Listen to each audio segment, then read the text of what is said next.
Qui est Mademoiselle M? Qui est Myriam Hoffman? Bonjour, ici Mademoiselle M, révélatrice de votre meilleure image.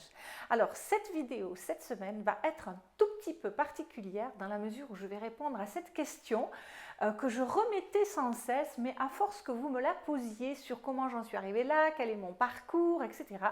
Eh bien, j'ai décidé enfin de répondre à cette question à travers une vidéo. Je ne peux pas vous dire si elle va être courte parce que résumer 26 ans de métier dans le conseil en image en 4 à 5 minutes, ça va être un petit peu délicat, mais je vais essayer de vous donner les grands jalons comme ceci de ce parcours. Donc, je suis ariégeoise au départ. J'ai vécu donc en Ariège, dans une petite ville qui s'appelle La Blanée. J'y ai grandi. J'ai fait mes études à Toulouse. J'ai fait des études de langues étrangères appliquées jusqu'à mon master appliqué donc à l'anglais et à l'espagnol. Pour tout vous dire, j'ai fait ces études-là parce que je ne savais pas quoi faire d'autre et que je me suis dit que de toute façon, j'aimais voyager et que les langues étrangères, ça me servirait toujours, mais j'étais vraiment dans un flou artistique. Et d'ailleurs, quand j'ai fini mes études, eh bien, je me sentais un peu désabusée parce que lorsque j'ai commencé à travailler dans le marketing, tout ça, eh bien, je me disais, mais comment vais-je faire pour travailler pendant 40 années alors que ce que je fais n'a pas de sens, ne m'anime pas le matin quand je me lève. Bref. Je suis partie donc en Angleterre à la fin de mes années d'études pour passer une année sabbatique, comme ça même si je travaillais dans un lycée. J'ai rencontré mon ex-mari et de ce fait, je suis restée en Angleterre pendant 7 ans. Et là, j'occupais du travail, enfin j'avais des fonctions comme ça dans des bureaux, j'étais assistante de direction. Mais vraiment, je n'étais pas du tout épanouie, satisfaite de mon parcours professionnel. Jusqu'au jour où eh ben, ça a été le déclic, ça a été la révélation. Pourquoi? Parce que j'étais assistante de direction donc, dans une entreprise informatique et de par mon poste, si vous voulez, j'ai été invitée à assister à une présentation par une consultante en image. Donc, je ne savais pas ce qu'était le conseil en image, si ce n'est que quelques semaines auparavant, j'avais entendu à la BBC une émission de radio sur le conseil en image. Alors ça il faut bien vous dire que nous remontons 30 années en arrière où le conseil en image, le relooking et tout ça, ça n'existait pas. En tout cas, pas en Europe. Et donc, je me suis dit, tiens, c'est intéressant, il y a un métier pour apprendre à s'habiller. Alors, il faut savoir, parallèlement à ça, que j'étais extrêmement coquette. Et en fait, même avant ça, il faut savoir aussi que j'avais beaucoup de questionnements sur l'image. Je me souviens par exemple que lorsque j'étais au lycée ou à l'université et que je voyais des femmes, des filles bien lookées, j'étais très admirative, comme ça j'étais très curieuse, presque envieuse. Je me disais mais comment elles font, comment on fait pour dégager ce look comme ça qui fait que la fille, la femme se sent bien, est épanouie, en même temps qui fait waouh quoi. Et j'avais envie de ça, mais je n'avais pas le mode d'emploi. Je ne savais pas comment y arriver, si c'était que moi, je passais beaucoup de temps à essayer minutieusement de tout assortir. Voilà, donc je passais énormément de temps à me poser des questions le matin. Et donc, j'ai été invitée à cette conférence. Et là, ça a été le déclic. Le déclic à double titre, si vous voulez, parce que j'ai découvert deux passions qui allaient être liées. Donc, vous voyez, si vous mettez deux passions ensemble, ça fait vraiment wow, exploser tout, je dirais. D'abord, j'ai découvert ce métier et je me suis dit, waouh! Alors là, aider les femmes comme ça, avoir toutes les recettes, avoir toutes les clés, avoir tous les secrets pour apprendre les gens à se mettre en valeur de façon intelligente, de façon judicieuse. Il existe en fait une méthode, c'est pas juste y passer des heures, réfléchir, mon goût, mon intuition, etc. Donc là, je découvrais une activité professionnelle qui me séduisait sur le champ et en plus, la consultante en image qui s'appelait qui s'appelle encore Julia Campion, eh bien, elle a pris dans l'audience une femme a priori ordinaire, je dirais, et sans négativité aucune sur cette valeur de jugement-là, mais voilà, une femme comme ça. Et puis, elle lui a fait une analyse de couleurs que je ne connaissais pas, que je découvrais. Et j'ai vu cette femme se transformer, se métamorphoser littéralement sous l'effet des couleurs. Et je me souviens même, je peux vous dire que ces deux couleurs qu'elle lui a passées sous le visage, c'était un vert absinthe comme ça et un saumon. Et vous voyez, c'est des couleurs qui ne me plaisent même pas à moi, qui ne me vont même pas à moi, mais j'ai vu que sur cette femme-là, c'était des couleurs qui étaient absolument fabuleuses. Et là, je ne le savais pas encore, mais je venais de me découvrir une deuxième passion qui était les couleurs. Donc, je vais vous la résumer un petit peu. Je suis rentrée chez moi le soir et j'ai dit à mon ex-mari, écoute, si tu as envie de me faire un cadeau d'anniversaire, eh bien, voilà, tu m'offres une journée avec Julia et je serai la plus heureuse des femmes.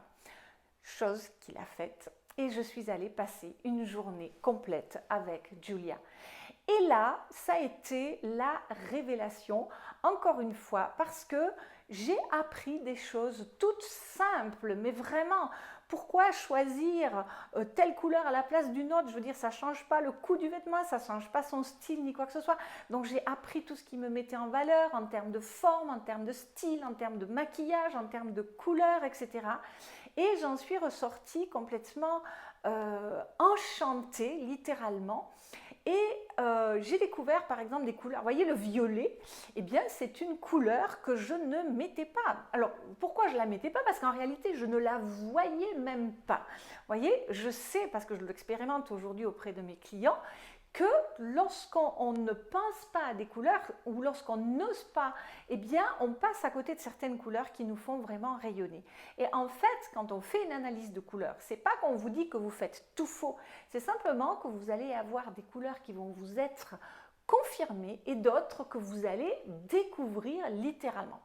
Et du coup, cette formation, si vous voulez, de conseil en image, le conseil en image m'a ouvert à cette passion. Alors là, je vous montre des bleus et des violets, mais c'est juste pour vous dire que ça, j'y tiens comme la prunelle de mes yeux. Ce sont mes étoffes d'analyse de couleurs. Alors là, il n'y en a que même pas le cinquième, je dirais, hein, il n'y a que les bleus et les violets.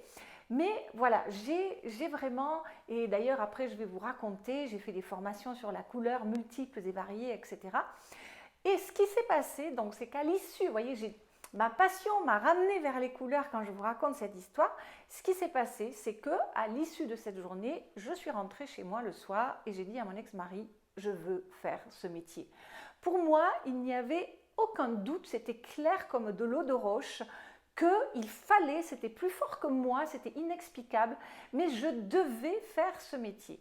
Et je n'ai rien fait à l'époque pour le faire. D'abord parce que je venais moi-même de changer de job. Je n'avais pas la place chez moi parce qu'il faut savoir que j'ai toujours travaillé depuis chez moi.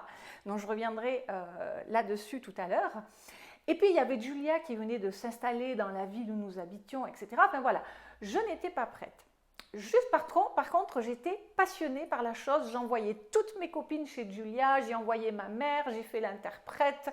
Enfin voilà, pour moi, il était évident que tout le monde devait aller voir une consultante en images. Et donc, la situation a changé le jour où, avec mon ex-mari, nous avons décidé de venir habiter en Suisse, puisque lui avait décroché un emploi en Suisse. Et là, pour moi, ça a été une seconde évidence. Je me suis dit, mais en Suisse, je ne vais pas rechercher du travail dans quelque chose qui ne me plaît que très moyennement.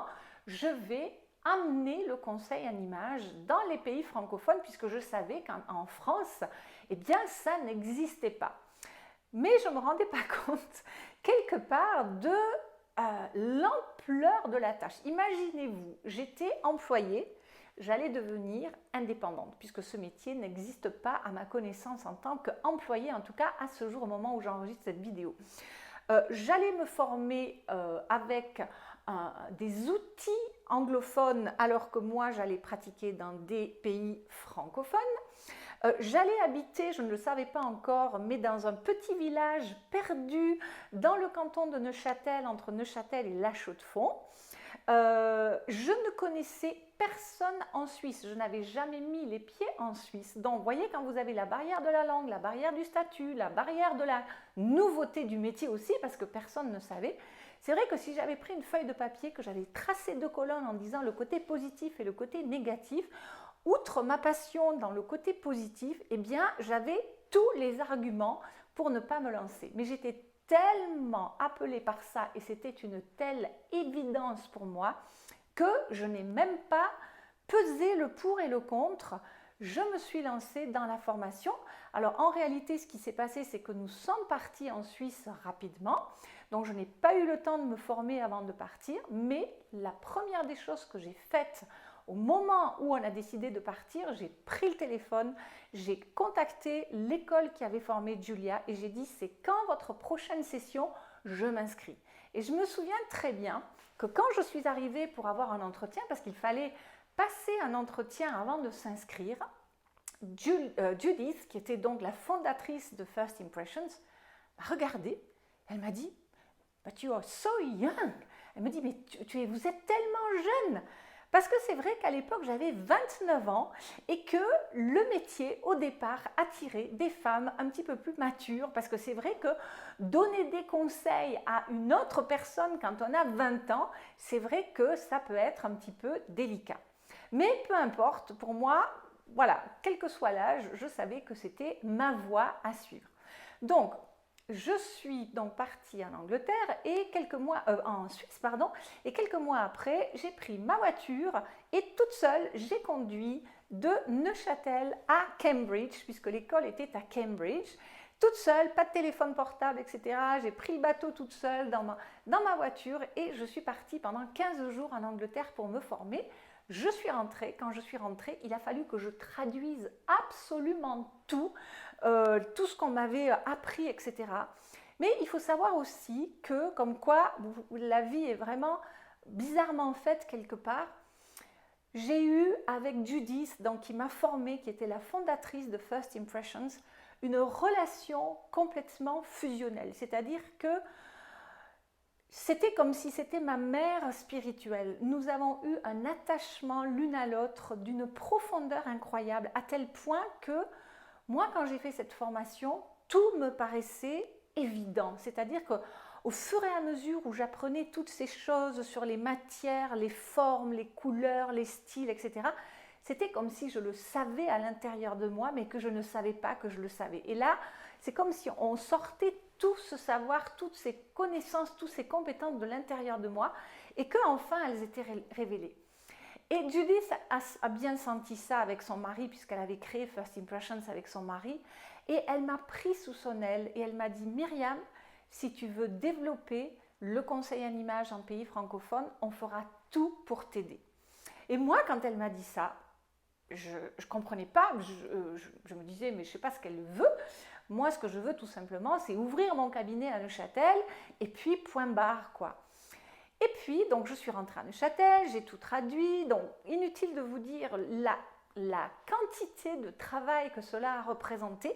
Mais petit à petit, je l'ai fait et j'ai commencé à essayer à me faire connaître. Je dis bien essayer, parce qu'imaginez-vous, à l'époque, personne ne savait ce que c'était le conseil en image. Les gens me disaient mais à quoi ça sert, je ne comprends pas, quel est le but, et puis ils pensaient que c'était réservé à une élite, aux politiques, aux grands sportifs, etc. Et moi je me battais tous les jours, j'allais rencontrer des gens, je faisais des conférences, etc. Et c'est vrai que tout en ayant défriché, si vous voulez, tout en ayant été pionnière du conseil en image, ça a eu des avantages, parce que comme j'étais la première, eh bien tous les médias, tous les journaux, toutes les télés, toutes les radios, dès que je leur envoyais un article, dès que je leur envoyais quelque chose, ils se jetaient dessus et ça me donnait des dizaines et des dizaines de rendez-vous. Alors au début, ça a démarré lentement, pendant une année, il ne s'est rien passé. Et puis, tous les efforts que j'avais menés pendant une année au niveau de me faire connaître, du marketing, etc., ça a été comme un feu de paille et tout d'un coup, mon agenda n'a pas des amplis. Il faut savoir qu'à l'époque, j'avais un agenda plein 6 mois à l'avance. Je travaillais 6 jours sur 7, matin et soir, j'avais des clients. Donc, inutile de vous dire que des analyses de couleurs, de silhouettes, de style, etc., je ne peux pas vous dire combien j'en ai fait, mais j'en ai fait. Et de ce fait, j'ai fait énormément de conférences, même si je me souviens lorsque j'ai suivi ma formation, eh bien j'avais dit à Judith, écoute, moi je ne parlerai jamais en public parce que je n'avais jamais parlé en public avant de faire ma formation et donc il était exclu, je ne savais pas comment parler en public ni quoi que ce soit. Mais voilà, je me suis formée, de même que je vous parlerai de toutes les formations que j'ai faites.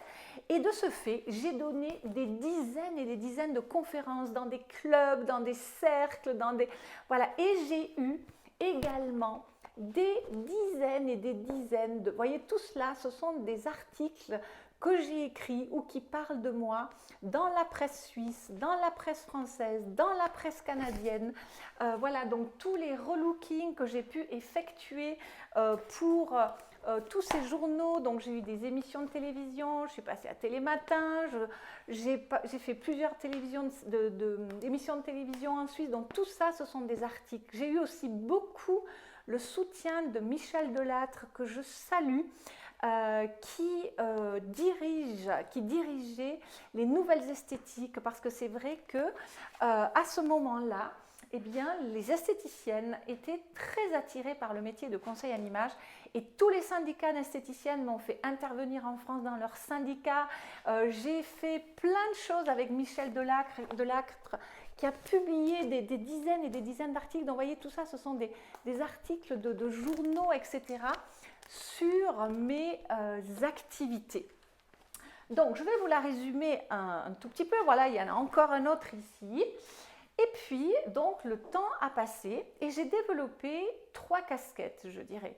D'abord, j'ai eu une casquette de particulier, c'est-à-dire que ben voilà, les gens, j'avais mon cabinet chez moi et les gens venaient me voir découvrir les couleurs, les matières, les formes, le style. Je travaillais avec un coiffeur. Occasionnellement, j'allais faire des tris de garde-robe parce qu'à l'époque, eh bien, le personal shopping, même si j'avais été formée à ça, était très peu répandu. Les gens, en fait, venaient me voir en consultation, mais très rarement, ils mettaient les choses eux-mêmes en application et très rarement sollicitaient du shopping. Et puis les choses ont petit à petit ont changé et le personal shopping s'est énormément développé, surtout avec les émissions de télévision, etc. Une deuxième casquette est apparue très rapidement, celle des entreprises, c'est-à-dire que on m'a sollicité pour intervenir dans des entreprises sous forme d'ateliers, de conférences, de présentations, de coaching en one-to-one pour accompagner des commerciaux, des dirigeants, des cadres, des chefs, etc. dans toutes sortes de milieux. Si bien que j'ai pu intervenir aussi bien auprès de chômeurs, dans des multinationales, dans des boutiques de luxe, dans l'administration, dans des PME. J'ai par exemple fait des ateliers au HUG, donc aux hôpitaux de Genève, pour sensibiliser les infirmiers au changement d'identité corporelle de leurs patients. J'ai pu travailler avec le plus prestigieux magasin de cigares qui existe au monde, je pense. J'ai également, par exemple, décroché un appel d'offres pour un contrat de conseil en image, je crois, qui à ce jour au monde est le plus gros, un contrat à 6 chiffres, où j'ai dû recruter 12 consultantes en image, anglophones, germanophones, francophones, italophones, pour aller faire du conseil en image à Barcelone pour une multinationale dans une industrie pharmaceutique.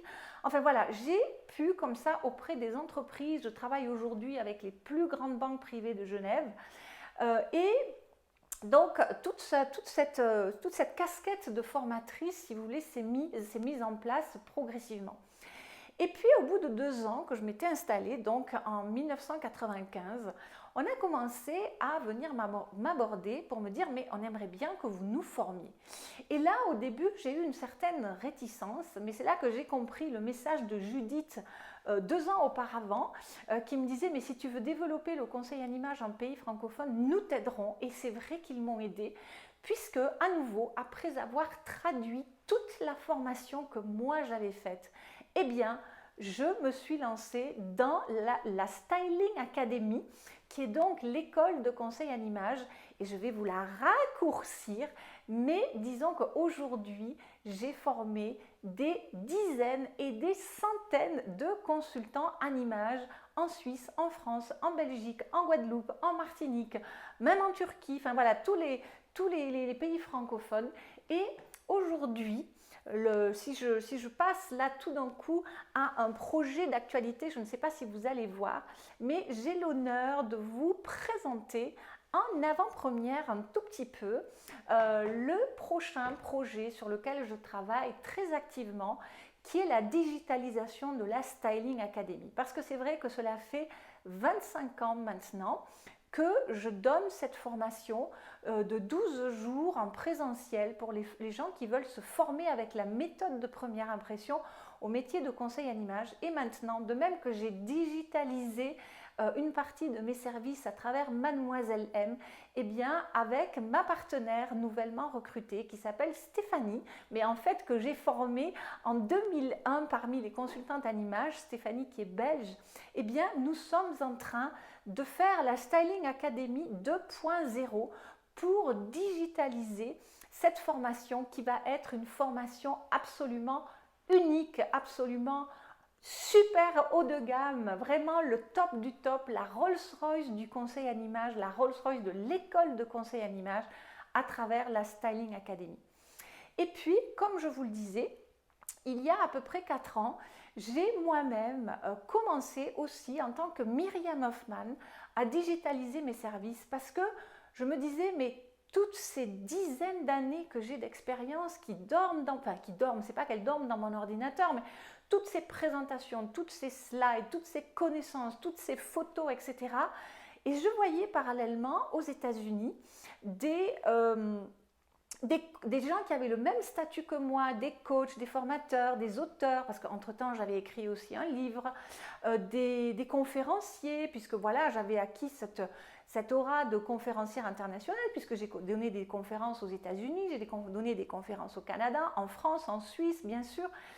Et donc, ils avaient ce même statut et je voyais qu'ils développaient leur activité sur le net. Et là, j'ai créé donc Mademoiselle M, que vous connaissez bien entendu, pour apporter de l'aide, pour pouvoir apporter mon accompagnement non seulement aux gens de Suisse romande et de Genève, puisque je ne vous l'ai pas dit, mais entre-temps, j'avais déménagé sur Genève, donc je suis sur Genève depuis 15 ans. Et eh bien, l'idée, c'était de pouvoir atteindre toutes les femmes, puisque là, il a fallu que je choisisse un marché dans la vraie vie.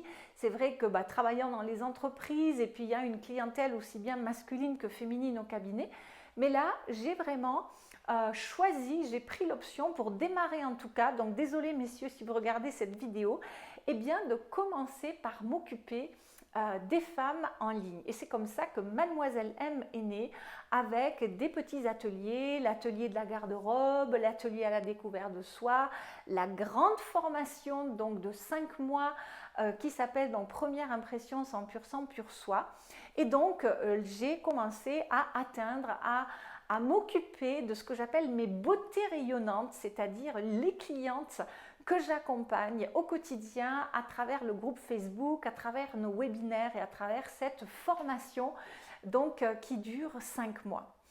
Et puis, ce que je ne vous ai pas dit et que je vais vous résumer assez brièvement, c'est que dès que je me suis formée, j'ai souhaité aussi me professionnaliser dans le sens où j'ai tout de suite adhéré à des associations professionnelles de conseil en images dont j'ai adhéré à la AICI, qui est l'association américaine de conseil en images, à la FIPI, qui est également The Federation of Image Professional International en Angleterre, et je suis même devenue la seule francophone à détenir l'examen officiel donc qu'ils font passer aux consultantes en images qui ont envie de passer un cran au-dessus. Voilà, et j'ai créé d'ailleurs l'association suisse des consultantes en images. Et donc, pour moi, cette professionnalisation était importante de pouvoir me retrouver avec des femmes qui avaient la même vision, les mêmes goûts, les mêmes préoccupations, les mêmes ambitions que moi. Et puis, entre-temps, donc j'ai moi-même continué à me former dans le conseil en images auprès de grandes consultantes en images américaines, anglaises, parce qu'en France, je trouvais rien qui avait un niveau que les anglophones avaient. Ce sont des gens qui sont beaucoup plus professionnels, je dirais, par rapport à l'image que le marché français, qui est vraiment encore à la traîne, je dirais. Désolée, hein, mais c'est vraiment un fait. Quand on compare les différents marchés, on voit la maturité du marché, le professionnalisme des gens. Et donc, tout ça pour vous dire également que j'ai fait plusieurs formations.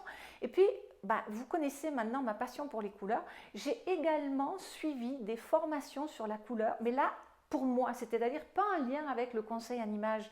J'ai fait des formations en France. Je suis allée à Stockholm où il y a dans le monde l'une des formations sur la couleur la plus pointue parce que j'adore la couleur en soi. Et si vous me suivez, eh bien, vous le savez. Et puis, comme je suis une communicante, voilà, j'ai fait des études de marketing, j'ai toujours eu des newsletters. Depuis le début, même avant qu'on dise il faut avoir des newsletters, moi j'avais des newsletters en papier, je les imprimais, je collais mes timbres, mes enveloppes au tout début, je les envoyais à mes clientes tous les mois.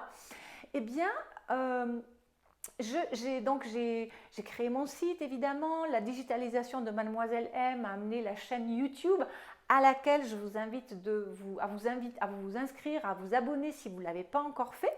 Et puis, comme j'aime communiquer, j'ai aussi, dans ces 26 ans, j'ai aussi écrit des livres. Donc, le tout premier, je l'ai écrit en 2002. Il était paru justement aux Nouvelles Esthétiques et il s'appelle Le Conseil en images. Le deuxième s'appelle Avoir enfin confiance en soi. Il est écrit avec Hélène Mathieu-Vénard, qui est une psychologue. Ce livre est maintenant un best-seller qui s'est vendu à plus de 25 000 exemplaires. Et le tout dernier bébé qui a quelques semaines, qui est paru aux éditions InPress, qui s'appelle Relooking Therapy, dans lequel je vous explique comment vous relooker vous-même. C'est-à-dire que d'abord, je vous sensibilise à l'impact psychologique, je dirais, de l'image et ensuite, je vous explique à travers les 17 leviers qui sont à notre disposition comment booster, améliorer, soigner votre image, soit à un petit degré, soit à plus grande échelle. Et puis, entre-temps aussi, je ne voulais pas signaler, mais c'est vrai que j'ai suivi d'autres formations de développement personnel, de l'analyse transactionnelle, à l'énéagramme, donc je suis master diplômée en énéagramme. J'ai également suivi une certification complète de coaching. Enfin voilà, je vais vous la résumer parce que j'ai fait de multiples formations en développement personnel parce que l'humain m'a toujours intéressée, parce que ce que j'aime dans ce métier, c'est la conjonction de l'esthétique. Je suis très très sensible au beau, j'ai besoin de beauté autour de moi, j'ai besoin d'harmonie, j'ai aussi une approche dans mon métier un tout petit peu artistique comme cela, voilà. Et tout cela fait que je le trouve réuni dans le conseil en images.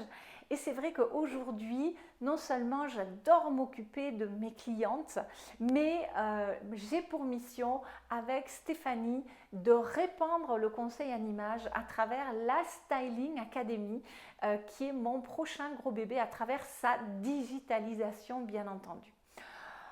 Voilà, écoutez, je crois que je vous ai dépeint. Voilà, cette vidéo est longue, j'en suis désolée, mais vous aurez compris que je ne pouvais pas résumer toutes ces années en quelques minutes, c'est juste pas possible. Si vous avez des questions à me poser, eh bien posez-les en commentaire. Je vais vous mettre également dans le lien ci-dessous, enfin dans le descriptif pardon ci-dessous, tous les liens des choses dont je vous ai parlé, les livres, les formations, etc. Et puis si vous n'avez pas encore reçu vos cadeaux de bienvenue, que sont l'ouvrage de 140 pages justement sur la symbolique des 12 principales couleurs, les fondamentaux de votre meilleure image à travers les 5 vidéos phares, un relooking vécu de l'intérieur par ma cliente qui s'appelle Christine et qui vous raconte à travers une série de 7 épisodes son relooking. Vous avez également une infographie pour apprendre à faire le tri de votre garde-robe et enfin un document sur les dress codes. Voilà, en tout cas, merci de suivre cette chaîne. Si vous avez eu le courage d'écouter cette vidéo jusqu'au bout, eh bien merci à vous. C'est un honneur pour moi de vous servir, c'est un honneur pour moi de vous avoir comme abonné. C'est vraiment génial et j'espère vous retrouver à travers une prochaine vidéo. C'était Mademoiselle M, révélatrice de votre meilleure image. Bye bye!